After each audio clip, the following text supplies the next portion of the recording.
Oke Mas Tony, gimana nih terkait kejadian intoleransi di Sukabumi ini kan sudah ditetapkannya 7 tersangka atas perusakan ini sempat heboh di media sosial. Mas Tony sendiri melihat kasus tersebut gimana sih, sudah adanya tersangka di kasus tersebut?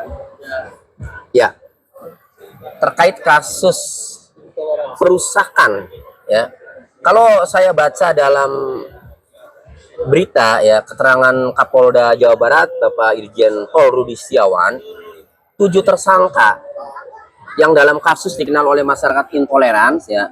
Tetapi faktanya saya baca berita itu dari pernyataan Kapolda Jawa Barat, 7 tersangka ini dikenakan pasal 170 KUHP dan atau pasal 406 KUHP. Pasal 170 KUHP itu mengenai kekerasan secara bersama-sama terhadap orang dan barang. Ancaman hukumannya 5 tahun 6 bulan. Nah, kalau pasal 406 ini terkait perusakan.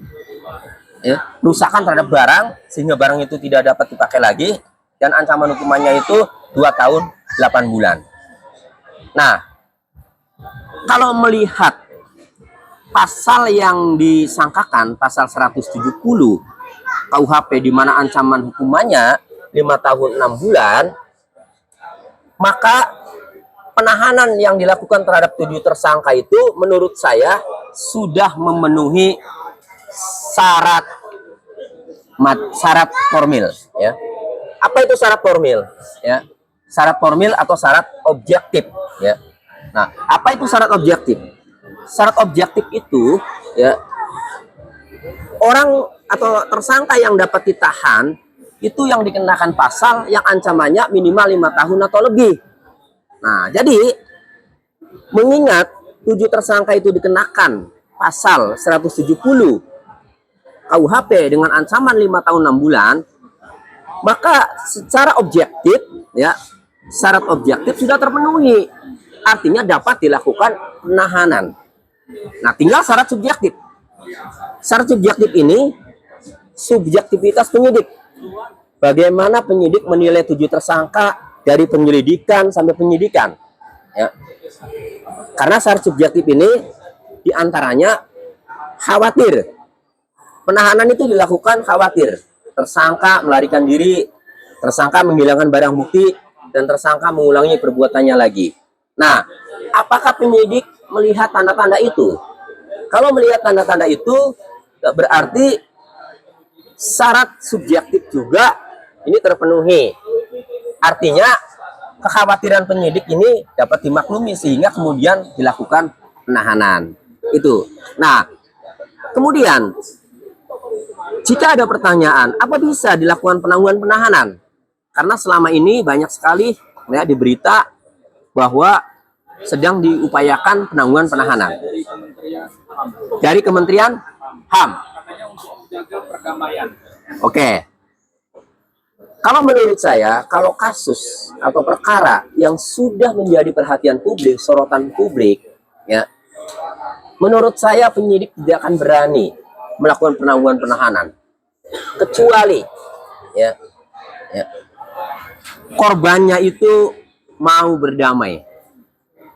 Jadi kalau korbannya mau berdamai, bisa saja prosesnya lanjut atau RJ ditangguhkan, kan? Atau kalau proses atau RJ dibebaskan, selesai, restoratif justice. Tapi kalau prosesnya udah berdamai kemudian prosesnya lanjut, bisa saja ditangguhkan. Toh korban tidak akan protes karena sudah berdamai. Jadi kalau sudah kasus sudah viral, sudah menjadi sorotan publik, maka untuk dapat ditangguhkan penahanan itu harus sepersetujuan atau harus, ya, menerima korbannya. Jangan sampai penyidik melakukan penangguhan penahanan, kemudian korbannya teriak pula, protes, tidak terima, kok ditangguhkan. Habis lagi penyidik, kan? Itu. Jadi kalau menurut saya, kalau kasus sudah ramai, penyidik tidak akan berani. Ya boleh-boleh saja mengajukan permohonan penangguhan penahanan, itu hak tersangka. Bukan penangguhannya, ya, mengajukannya. Kalau ditangguhkannya itu bukan hak tersangka, ditangguhkan itu kewenangan penyidik. bukan hak tersangka. Cuma untuk mengajukannya itu hak tersangka. Dikabulkannya atau tidak kembali kepada keputusan penyidik dengan mempertimbangkan kasus ini menjadi perhatian publik atau tidak. Terus bagaimana korbannya kalau ditangguhkan itu. Nah, tentu setelah mengkaji ya syarat objektif, apakah melarikan diri atau tidak kalau ditangguhkan, apakah mengulangi perbuatannya lagi tidak, apakah menghilangkan barang bukti atau tidak, itu menjadi pertimbangan penyidik dalam memutuskan untuk penangguhan penahanan begitu. Nah ini kan yang jadi sorotan juga kan Gubernur Jawa Barat Pak Edi menyumbangkan 100 juta, tetapi kepada pemilik villa itu yang sudah dirusak, pemilik villa itu bisa dibilang menyumbangkan 100 juta itu ke masjid. Nah ini melihat sikap dari pemilik rumah padahal sudah dirusak oleh mungkin warga sekitar terhadap kredit itu, gimana sih? Maksudnya pemilik villa yang dirusak ini setelah disumbang oleh gubernur, kemudian dia menyumbangkan lagi ke masjid. Oh, masjid sekitar. Ya, mungkin bisa saja pemilik villa ini sudah punya uang, banyak uang. Ada yang lebih membutuhkan mungkin kan. Ya itu silakan saja sih ya.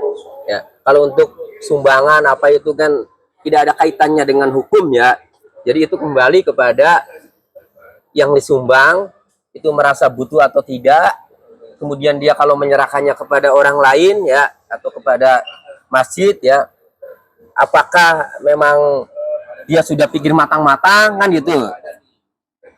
Artinya ini kalau saya sumbangkan lagi kepada orang lain, apakah yang menyumbangnya tersinggung atau tidak, kan mungkin sudah dipikirkan matang-matang tuh oleh penerima sumbangan ya. Jadi itu adalah ranah etika ya, ranah etika. Biarkan saja lah, saya tidak mau menanggapi soal itu. Nah ini kan kedepannya harapan Pak Tony seperti apa kan, sebelumnya sudah banyak pihak-pihak seperti DPR, MUI terkait mencekam atau mencekam terkait aksi tindakan tersebut gitu kan. Harapan dari Bang Mas Tony sendiri gimana sih Mas terkait atas kejadian intoleransi tersebut?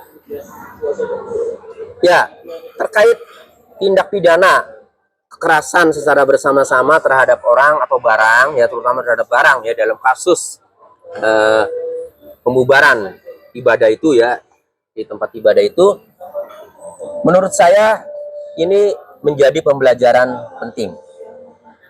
Kejaksaan ya juga harus berperan, karena ketika masalah toleransi beragama, keyakinan, ini kejaksaan juga harus turun, harus bisa memberikan pemahaman kepada masyarakat agar jangan sampai kasus serupa terulang lagi ya ke depan itu.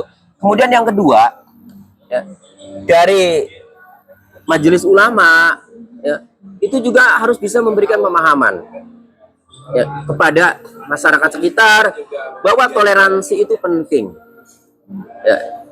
Tidak bisa kemudian yang tidak sekeyakinan dengan kita kemudian dibubarkan, itu tidak bisa, karena hak untuk melaksanakan ibadah adalah hak semua warga negara di Indonesia ini, dan itu dijamin oleh undang-undang.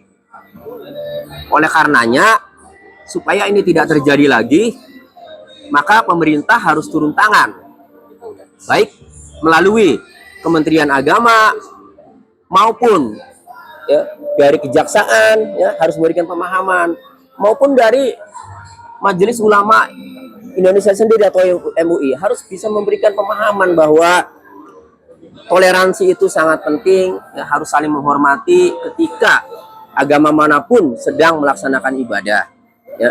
Kemudian penegak hukumnya juga harus bisa memberikan pemahaman, dengan dalih apapun Anda melakukan ya perbuatan kemudian sampai terjadi peristiwa pidana, itu Anda tetap dihukum. Mau dalih apapun, buktinya 7 orang itu ditetapkan tersangka dan ditahan. Kalau sudah begitu, nyesel nggak tuh? Nyesel. Pasti nyesal. Pasti orang tuanya juga memohon-mohon. Nah, ya saya harap ini menjadi pembelajaran penting bagi semuanya, dan ke depan ya kejadian seperti ini tidak terulang lagi.